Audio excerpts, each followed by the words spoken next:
Hello friends, અહીંયા આપણે SYBSc same 3 chemistry સબ્જેક્ટમાં unit 2 ભાગ બી ઇલેક્ટ્રોફિલિક એરોમેટિક સબસ્ટિટ્યુશનમાં લેક્ચર 36માં મળ્યા છીએ. અહીંયા તમારે લેક્ચર 35 અને 34માં તમે એરોમેટિક સંયોજનોમાં સંશ્લેષણ પદ્ધતિ વિશેની વાત કરી હતી. એટલે કે બહુ વિસ્થાપિત બેન્ઝીન રિંગ ઉપર એક વિસ્થાપન, દ્વિવિસ્થાપિત અથવા તો ત્રિવિસ્થાપિત બેન્ઝીન આપણે જોઈએ તો કે એમાં પાઈ વાદળ હાજર હોવાના લીધે એમાં પાઈ વાદળ શું છે? હાજર છે. એટલે કે એક આપણે જે વચ્ચે ગોળ એની જે ચક્રીય રચના કરતાં આપણે જે વચ્ચે આ રાઉન્ડ દર્શાવ્યું છે એ રાઉન્ડના લીધે એમાં આપણને શું જોવા મળે કે બેન્ઝીનના દરેક કાર્બન ઉપર દ્વિબંધ જોવા મળે છે. તો હવે આ ઉપરથી આપણે એમ કહી શકાય કે બેન્ઝીન એ દ્વિવિસ્થાપિત છે. એક વિસ્થાપિત તમે એટલે કે પહેલા નંબરના કાર્બન ઉપર તમે CH3 જોડ્યો ત્યારે ટોલ્યુઇન, NO2 જોડ્યો એટલે નાઇટ્રો, કોઈ પણ હેલોજન ક્રિયાશીલ સમૂહ ક્લોરીન અને બ્રોમિન, ક્લોરો હોય તો ક્લોરોબેન્ઝીન, બ્રોમો હોય તો બ્રોમોબેન્ઝીન. એવી જ રીતે ફ્રીડલ ક્રાફ્ટ એસાઇલેશન અને આલ્કાઇલેશન પ્રક્રિયાઓ આપણે સમજી ગયા હતા. આ હતી એની એક વિસ્થાપિત. પછી અહીંયા ઓર્થોસ્થાન, પેરાસ્થાન, મેટાસ્થાન, ફરી પાછું મેટા અને ઓર્થોસ્થાન, ઓર્થો, મેટા, પેરા, મેટા અને ઓર્થોસ્થાન. આ સ્થાન ઉપર પણ તમે કોઈ પણ ક્રિયાશીલ સમૂહને વિસ્થાપન કરી અને એના પણ સંશ્લેષણ વિશેની આપણે આગળ વાત કરી હતી. હવે એમાં કે કયો ક્રિયાશીલ સમૂહ કઈ જગ્યાએ જોડાશે એની સક્રિયતા અને અક્રિયતા ઉપર આધાર રાખે છે. હવે દરેકે દરેક ટોપિકને ધ્યાનમાં લઈ અને આપણે બેન્ઝીન ઉપર કે દ્વિવિસ્થાપિત બેન્ઝીન તો છે જ, એમાંથી મારે બહુ વિસ્થાપિત બેન્ઝીન બનાવવાનો છે. તો અહીંયા આપણે બે સંશ્લેષણ પદ્ધતિ, કઈ રીતે એના સંશ્લેષણ થશે, કયા કયા પ્રક્રિયકો મળશે, કઈ પ્રક્રિયકોમાંથી મને નિપજ મળશે, એના વિશેની વાત આપણે લેક્ચર 35માં કરી હતી. તો હવે અહીંયા લેક્ચર 36માં આપણે કે કઈ રીતે એને આગળ બીજા 3 સંશ્લેષણ આપ્યા એના વિશેની આપણે વાત કરવાની છે. ટોટલ 5 સંશ્લેષણ હતા. તો હવે અહીંયા નેક્સ્ટ કે ઓર્થોનાઇટ્રોબેન્ઝોઇક એસિડ. શું બનાવવાનું? ઓર્થોનાઇટ્રોબેન્ઝોઇક એસિડ. સૌથી પહેલાં એસિડ એટલે કાર્બોક્સિલિક એસિડ હોય તો કયો ક્રિયાશીલ સમૂહ આવે? COOH ક્રિયાશીલ સમૂહ આવે. નાઇટ્રો કયો ક્રિયાશીલ સમૂહ થઈ જાય? NO2. અને બેન્ઝોઇક એસિડ એટલે કે આપણે જેમ એસિડિક એસિડ દર્શાવીએ ને એટલે કે CH3COOH, પણ બેન્ઝીન રિંગ ઉપર પહેલા ક્રિયાશીલ સમૂહમાં જો COOH ક્રિયાશીલ સમૂહ આવેલો હોય તો એને મારે શું કહેવામાં આવે? COOH એટલે કે પહેલાં એને શું થઈ જાય? COOH એટલે કે બેન્ઝોઇક એસિડ. અને હવે એના ઓર્થોસ્થાન ઉપર મારે શું દર્શાવવાનું? NO2. હવે અહીંયા એક બીજી વસ્તુ કે આ જે બેન્ઝીન રિંગ મારે બનાવીએ તો એમાં સૌપ્રથમ હું પ્રક્રિયક તરીકે શું લઈશ? તો કે આપણે બેન્ઝીનથી જ શરૂઆત કરવાની અથવા તો કયા પ્રક્રિયકથી શરૂઆત કરવાની? ટોલ્યુઇનથી. બેન્ઝોઇક એસિડ માટે COOH ક્રિયાશીલ સમૂહ અને નાઇટ્રો માટે NO2 ક્રિયાશીલ સમૂહ. આ બંને ક્રિયાશીલ સમૂહ ઓર્થોસ્થાનમાં જોડાશે કે પેરાસ્થાનમાં જોડાશે એ સૌ પ્રથમ સમજતા પહેલાં આપણે COOH સમૂહ એ અક્રિયકારક કેવો હે? અક્રિયકારક નિર્બળ છે. અને NO2 અક્રિયકારક જો સક્રિયકારક હોત તો એ કયા સ્થાનમાં જોડાવત? ઓર્થોપેરા. પણ અક્રિયકારક છે એ કયા સ્થાનમાં જોડાય? મેટા સ્થાનમાં જોડાશે. એટલા માટે અહીંયા જુઓ કે સૌ પ્રથમ પહેલાં આપણે કયા બે ક્રિયાશીલ સમૂહ જોડવાની વાત કરી? તો કે COOH કાર્બોક્સિલિક એસિડ ક્રિયાશીલ સમૂહ અને NO2 નાઇટ્રો ક્રિયાશીલ સમૂહ. બંને કેવા હે? મેટા નિર્ણાયક. એટલે કે બેન્ઝીન રિંગમાં એક વિસ્થાપિત બેન્ઝીન હાજર હોય તો એના સાથે જ્યારે એને પ્રક્રિયા કરવામાં આવે કે NO2 એનું નાઇટ્રેશન અથવા તો એનું એસિટિલેશન કરવામાં આવે ત્યારે બંને ક્રિયાશીલ સમૂહ કયા સ્થાનમાં જોડાવાનો પ્રયત્ન કરે? એના મેટા સ્થાનમાં. કયા સ્થાનમાં? એના મેટા સ્થાનમાં. પરંતુ આપણે તો કયો જોઈએ? Ortho nitrobenzoic acid. તો હવે એના માટે આપણને જે પ્રક્રિયા, રાસાયણિક પ્રક્રિયા આપી છે એના ઉપરથી હું તમને વાત કરીશ કે આથી ટોલ્યુઇનની શરૂઆત થઈ શકે. ઓર્થો નાઇટ્રો જોઈએ એટલે કે ટોલ્યુઇનમાં કયો ક્રિયાશીલ સમૂહ હોય? CH3. સૌપ્રથમ બેન્ઝીનને AlCl3ની હાજરીમાં પ્રક્રિયા કરવામાં આવે, એનું મિથાઇલેશન કે આલ્કાઇલેશન CH3 I વડે અથવા તો CH3Cl વડે AlCl3ની હાજરીમાં એનું હેલોજિનેશન પ્રક્રિયાનો ઉપયોગ કરી અને બેન્ઝીન સાથે પ્રક્રિયા કરવામાં આવે ત્યારે શરૂઆતમાં સૌપ્રથમ મને શું મળે? ટોલ્યુઇન મળે છે. હવે જે આ ટોલ્યુઇનથી શરૂઆત કરવાની છે તો અહીંયા આપણે આગળ સ્ટેપ બાય સ્ટેપ પ્રક્રિયા સમજતા જઈએ અને એની તમને હું લખાણ વિશેની પણ માહિતી આપી દઉં. અહીંયા મેં તમને શું કીધું? સૌપ્રથમ કે ટોલ્યુઇન સાથે પ્રક્રિયા કરતા, એટલે કે મારે પ્રક્રિયક તરીકે શું લઈ લેવાનો? ટોલ્યુઇન. ટોલ્યુઇનને બીજો કોઈ પ્રક્રિયક બનાવવાનો છે નહીં. એને શેના સાથે ડાયરેક્ટ સીધી જ પ્રક્રિયા કરાવવાની? આપણે ટોલ્યુઇનને જ સીધી પ્રક્રિયા કરાવવાની. ટોલ્યુઇન આપણે બનાવવાનો છે નહીં. હવે અહીંયા કે ટોલ્યુઇનમાં સૌપ્રથમ શું કરો? H3SO4 વડે એનું શું કરી દેવામાં આવે? ટોલ્યુઇને પેરાસ્થાન ઉપર તો જોડાયેલો જ છે. H3SO4 વડે એનું સલ્ફોનેશન કરવામાં આવે એટલે એ મને શેમાં રૂપાંતર થઈ જાય? તો કે SO3H મળે છે. કયો નિપજ મળે મને? SO3H નિપજ મળે. હવે આ SO3H નિપજને મારે આ SO3H નિપજ મને કઈ રીતે મળે? તો કે આજે એનું H3SO4 વડે એનું શું કરવામાં આવે? સલ્ફોનેશન કરવામાં આવે ત્યારે આપણને નિપજમાં એ શું આપે? H3H આપે. હવે અહીંયા કે એક ઓક્સિજન અને બે હાઇડ્રોજન, એક હાઇડ્રોજન શું કરશે? H+, એ એસિડિક પ્રક્રિયામાં આ પ્રક્રિયા કરતાં આપણને શું છૂટવું પડે? -H2O છૂટા પડે.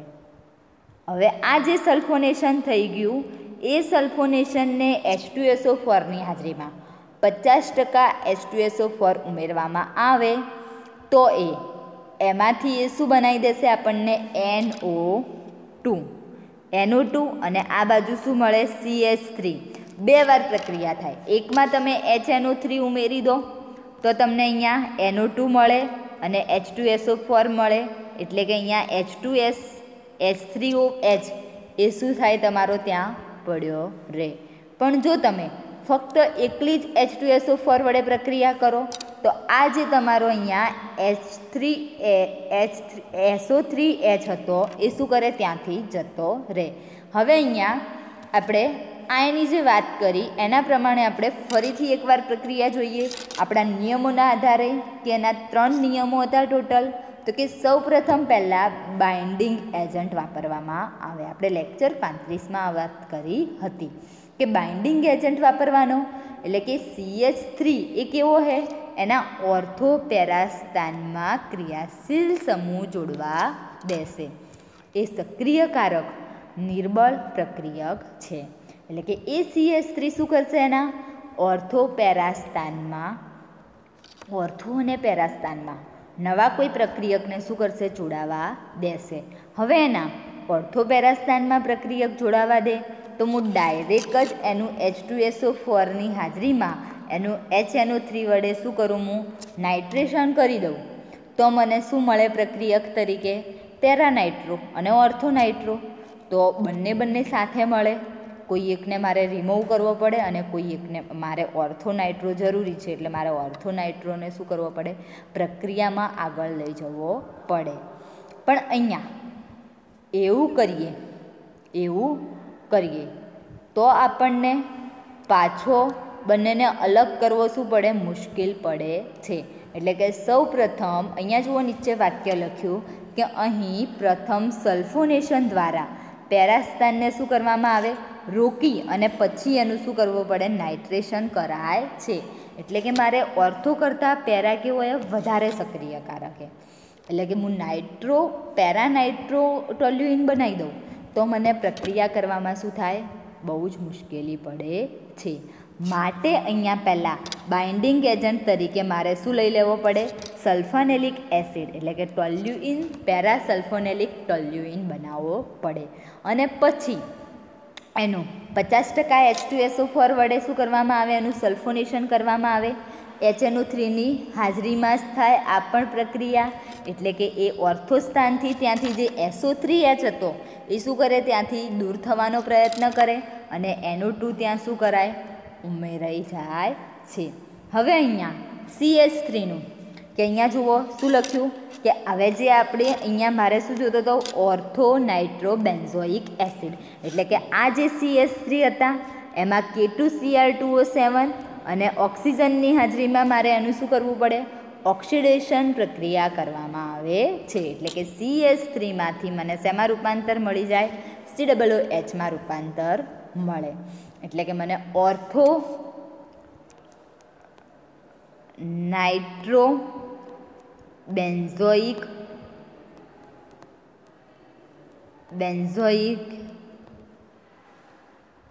એસિડ પ્રાપ્ત થાય છે. અને અહીંયા કે એનું સાદું એવું નાઇટ્રેશન કરવામાં આવે તો આ SO3H પ્લસ શું કરે, પડ્યો રહે છે અને એ ઝડપથી રિમૂવ થતો નથી. આ થઈ આપણી એની એક બેઝિક પ્રક્રિયા. આ થઈ આપણી ત્રીજા નંબરની પ્રક્રિયા કે તમારે ટોલ્યુઇનમાંથી, અથવા તો જો આનો ક્વેશ્ચન એક બીજી રીતે પણ પૂછાઈ શકે છે કે શું કરો કે ટોલ્યુઇનમાંથી ટોલ્યુઇનમાંથી શું બનાવો, ઓર્થોનાઇટ્રોબેન્ઝોઇક એસિડ પણ બનાવો. આપણે સ્વાધ્યાયમાં આવા જુદા જુદા ઘણા બધા સંશ્લેષણ આપ્યા છે. એના વિશેની વાત આપણું આ ચેપ્ટર પૂરું થાય એટલે કરીશું. ટોટલ 3-4 લેક્ચરમાં આ ચેપ્ટર પૂરું થઈ જશે. હવે અહીંયા નેક્સ્ટ કે એના પછી બીજો એક આપણે ચોથો પ્રક્રિયક શું કીધો કે એનિલિનમાંથી મારે શું બનાવવાનો, મેટાનાઇટ્રો. એનિલિનમાંથી મારે બનાવવાનો શું, મેટાનાઇટ્રો અને પેરાનાઇટ્રો અને 2,6-ડાયનાઇટ્રોએનિલિન. કે સૌપ્રથમ અહીંયા ટોલ્યુઇનમાંથી મેટાનાઇટ્રોએનિલિન અથવા તો પેરાનાઇટ્રોએનિલિન અથવા તો એનિલિનમાંથી આપણે શું બનાવી શકીએ, 2,6-ડાયનાઇટ્રોએનિલિન બનાવી શકીએ. હવે અહીંયા NH2 એકલો NH2 હોય તો એ કેવો હોય, મેટા નિર્દેશક. પરંતુ મારે હવે અહીંયા મેં જેમ સેકન્ડ પ્રક્રિયકમાં વાત કરી હતી એમ મારે તો મેટાનાઇટ્રો પણ જોઈએ અને પેરાનાઇટ્રો પણ જોઈએ. મારે કયા કયા પ્રક્રિયકો જોઈએ તો કે મેટાનાઇટ્રો એટલે કે મેટા સ્થાન ઉપર NO2, પેરાનાઇટ્રો પેરા સ્થાન ઉપર શું આવશે, NO2, 2,6-ડાયનાઇટ્રો એટલે કે બીજા સ્થાન ઉપર પણ NO2 અને છઠ્ઠા સ્થાન ઉપર પણ શું જોવા મળે, NO2 જોવા મળે. એટલે કે હવે અહીંયા આપણે એનિલિન એટલે કે બેન્ઝીન રિંગ ઉપર શું હાજર હોય, NH2 હાજર હોય. હવે અહીંયા સૌ પ્રથમ પહેલાં એનું નાઇટ્રેશન કરવામાં આવે એટલે કે એમાં શું થાય, ફક્ત પહેલાં એક હાઇડ્રોજન ઉમેરાઈ જાય અને મેટા નિર્દેશક બનાવી દે. એનિલિન NH2 હોય તો એ પ્રક્રિયા કરી શકે નહીં. એટલે કે NH2માંથી એ શું બનાવી દેશે, NH3 પ્લસ. પણ એ NH3 એમાઇન ક્રિયાશીલ સમૂહ એ કેવો છે, મેટા નિર્દેશક છે. એટલે એનું NO2 વડે ફરી પાછું નાઇટ્રેશન કરવામાં આવે. એટલે કે પહેલા સ્થાન ઉપર તો એનિલિન NH3 એટલે કે NH2 એટલે કે એનિલિન હાજર જ છે અને બીજા સ્થાન ઉપર શું આવ્યું, NO2 એટલે કે મેટા નાઇટ્રો એનિલિન મળી જાય છે. ત્યારે આપણને કયો પ્રક્રિયક મળ્યો, મેટા નાઇટ્રો એનિલિન. પરંતુ હવે અહીંયા પેરાનાઇટ્રો એનિલિન બનાવી દીધો. એના પછી 2,6 એટલે કે જો અહીંયા હું બેન્ઝીન રિંગ દોરી દઉં એના ઉપર મારે નાઇટ્રો એનિલિન તો બનાવવાનો જ છે. એટલે કે આ બેન્ઝીન રિંગ ઉપર એક બાજુ શું હશે, NH2. હવે આ પહેલો, બીજો ત્રીજો, ચોથો, પાંચમો અને આ છઠ્ઠો. એટલે કે બંને ઓર્થો સ્થાન ઉપર પણ મારે શું જોડવાના? બંને ઓર્થો સ્થાન ઉપર પણ મારે એને કયા વડે પ્રક્રિયા કરાવવાની? એનું નાઇટ્રેશન કરાવવાનું છે. જેમ આગળ ત્રીજા પ્રક્રિયકમાં આપણે કર્યું કે ઓર્થો સ્થાન ઉપર જોડવું હોય તો પેરા સ્થાનને શું કરવું પડે? બાઇન્ડિંગ કરવું પડે. અહીંયા ટોટલ આપણને 3 પ્રકારની નિપજ મળે. સૌપ્રથમ પહેલાં જ આપણે એનું ડાયરેક્ટ એનિલિનનું એનું HNO3 અને H2SO4ની હાજરીમાં એને પહેલાં NH3+ એટલે કે મેટા નિર્દેશક બની જાય અને NO2 વડે એનું નાઇટ્રેશન કરવામાં આવે એટલે કે NO2 ત્યાં જોડાઈ જાય એટલે કે આપણને મેટા નાઇટ્રો મળી જાય. મેટા નાઇટ્રો એનિલિન મળી ગયો. હવે એમાંથી મારે બીજું કે એનિલિનમાંથી મારે શું બનાવો? Para nitro aniline. તમને અહીંયા ક્વેશ્ચન પૂછાય કે એનિલિનમાંથી મેટા નાઇટ્રો બનાવો તો તમારે આ પ્રકારની પહેલી પ્રક્રિયા મેં સમજાઈ એ લખવાની. હવે અહીંયા બીજો પ્રક્રિયક શું કીધું કે એનિલિનમાંથી પેરા નાઇટ્રો મેળવવો. એનિલિનમાંથી પેરા નાઇટ્રો મેળવવો હોય તો કે એનિલિનનું સ્ટ્રક્ચર તો છે જ NH3CH2 એટલે કે કોના વડે પ્રક્રિયા કરવામાં આવે? એનહાઇડ્રાઇડ વડે. એનહાઇડ્રાઇડનું સ્ટ્રક્ચર કેવું થઈ જશે? CH3 C ડબલ બોન્ડો ઓક્સિજન અને આ બાજુ શું રહેશે? C ડબલ બોન્ડો. આ વચ્ચેનો બંધ નહીં આવે, સોરી. અને આ બાજુ CH3. હવે અહીંયા આ એનિલિનમાંથી એ શું કરશે? એક હાઇડ્રોજન પરમાણુ કોને આપી દેશે? જે આપણે એનિલિનમાં એનહાઇડ્રાઇડમાં CH3 C double bond O oxygen C double bond O અને આ બાજુ CH3. તો આખું આટલું જે રહ્યું એ શું કરે? હાઇડ્રોજન પરમાણુ મેળવી અને માઇનસ એસિટિક એસિડ છૂટા પાડે. હવે આ જે માઇનસ એસિટિક એસિડ છૂટા પાડે એ શું કરશે? Minus acetic acid CH3COOH. હવે અહીંયા NHCOCH3 આ જે NHCOCH3 એટલે એસિટિક એસિડ છૂટું પડ્યું એનહાઇડ્રાઇડમાંથી તો બીજું શું વધે? COCH3. એ શું કરે? આના જોડે જોડાઈ જાય અને એક હાઇડ્રોજન એ છૂટો પાડે એમાંથી એસિટિક એસિડ મેળવે.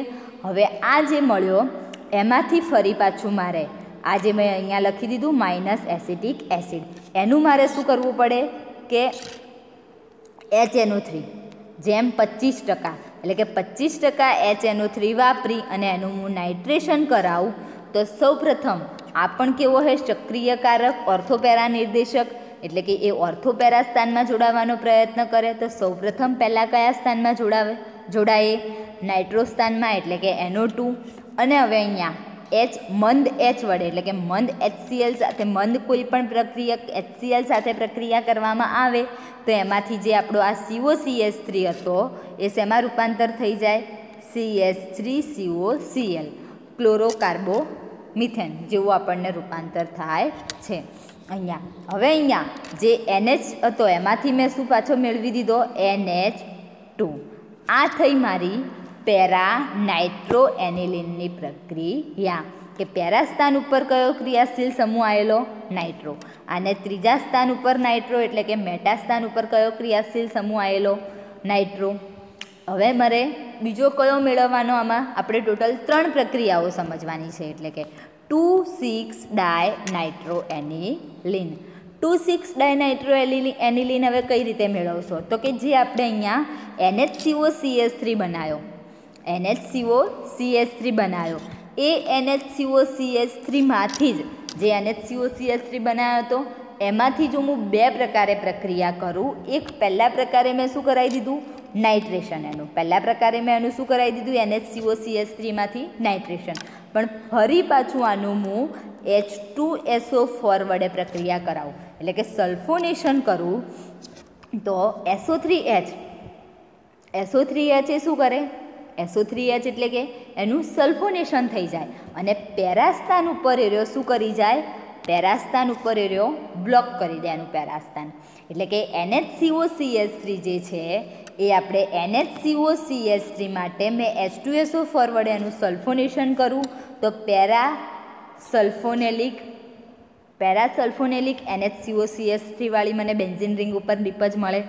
હવે એનું વધુ વધુ પ્રમાણમાં એનું શું કરવામાં આવે, HNO3 વડે એનું નાઇટ્રેશન કરવામાં આવે.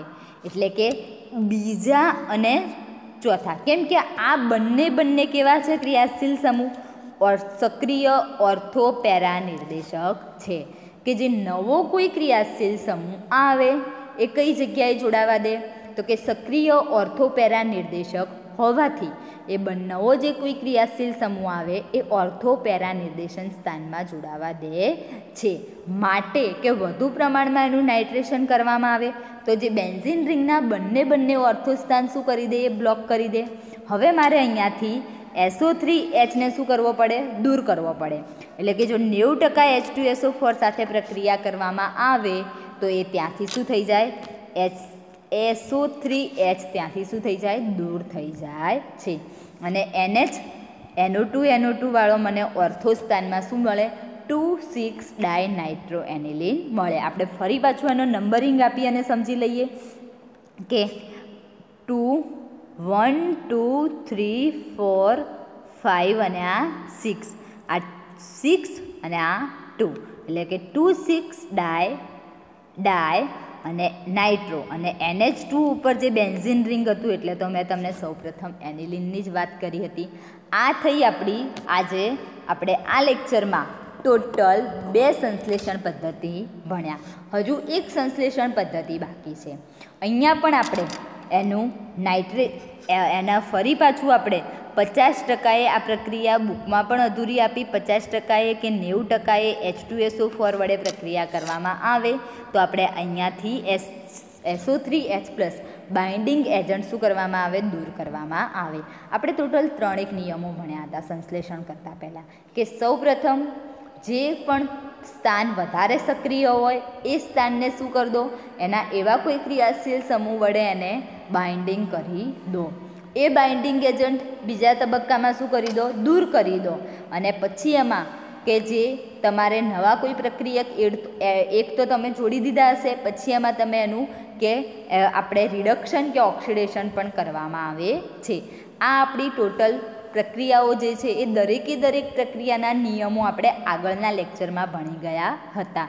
અહીંયા આપણે આજે ટોટલ 2 જ સંશ્લેષણ ભણ્યા. ઓર્થોનાઇટ્રોબેન્ઝોઇક એસિડ એટલે કે ટોલ્યુઇનમાંથી ઓર્થોનાઇટ્રોબેન્ઝોઇક એસિડ બનાવો, એક થઈ આપણી બેઝિક પ્રક્રિયા. બીજી પ્રક્રિયા આપણી કે એનિલિનમાંથી આપણે મેટાનાઇટ્રો બનાવ્યો. એનિલિનમાંથી કયો બનાવ્યો, તો કે મેટાનાઇટ્રો, પેરાનાઇટ્રો અને 2,6-ડાયનાઇટ્રોએનિલિન મેળવ્યો છે. મેટાનાઇટ્રોએનિલિન, પેરાનાઇટ્રોએનિલિન, 2,6-ડાયનાઇટ્રોએનિલિન. ટોટલ આપણે 3 પ્રકારે એની એનિલિનની પ્રક્રિયા કરી. એમાંથી આપણે નાઇટ્રો ક્રિયાશીલ સમૂહ દર્શાવતો આપણે જોડી શકાય. હવે અહીંયા ઓકે મિત્રો, થેન્ક યુ. આપણે 5મી સંશ્લેષણ જે છે એ 5મું સંશ્લેષણ આપણે નેક્સ્ટ લેક્ચરમાં એટલે કે લેક્ચર 37માં જોઈશું. Okay, thank you.